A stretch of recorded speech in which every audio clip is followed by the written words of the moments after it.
Guys, so I'm starting rough and ready. I don't have a fancy camera. I'm sure the audio's not great, but everything is a work in progress, just like this gallery. So I've been waiting for my son to go to sleep so I could record this video, and it's not happening. So you're gonna hear him in the background.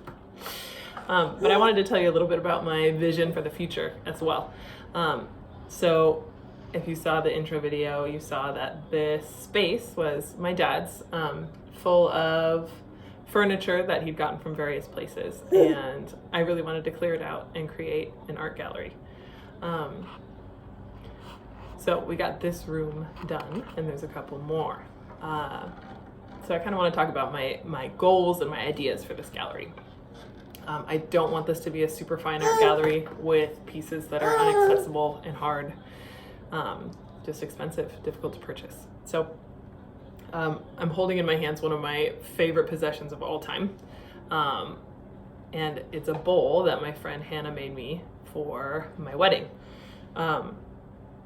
It's my favorite object right now because it was made by somebody, and I think there's huge power in something handmade.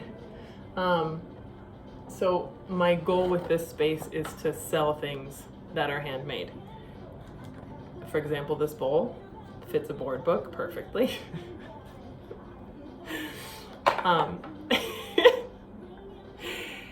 So that's sort of my hope with this space.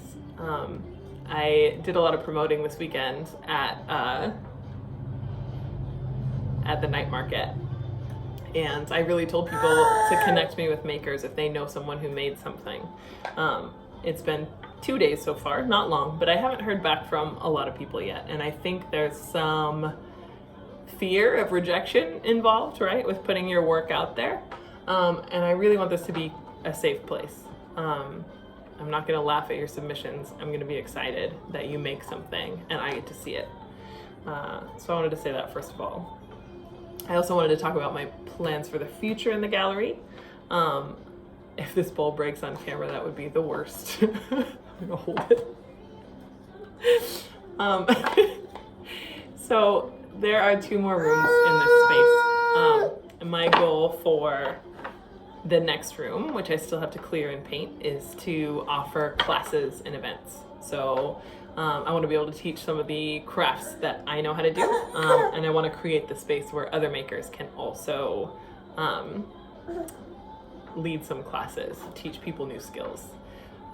In that space, I want to have a lending library of art supplies. So if there's any supplies people aren't using, maybe they thought they were going to become someone who really was into beading jewelry, and turns out they don't like making jewelry, or you bought a bunch of Fimo and you're never going to use it.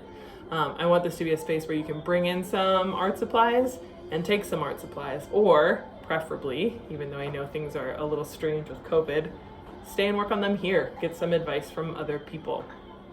I also want that space to be a lot like Radius Studios in Portland. So I used to rent a studio space from Radius, and they had actual enclosed studio spaces, but they also had an option to just rent a locker and have all, like, any hour, 24-hour access to the space.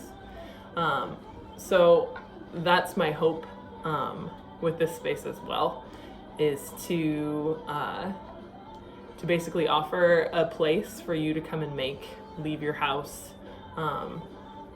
Baby won't be here most of the time. Have some sinks for cleanup, somewhere where you can come and make a mess, create some art.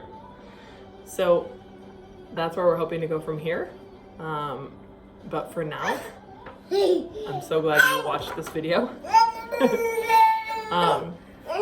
And please reach out to makers you know in the Tacoma, the South Sound region, okay? I would love to see their work. I would love to put it up in the gallery. And if you haven't been by, please come and stop in. Thanks.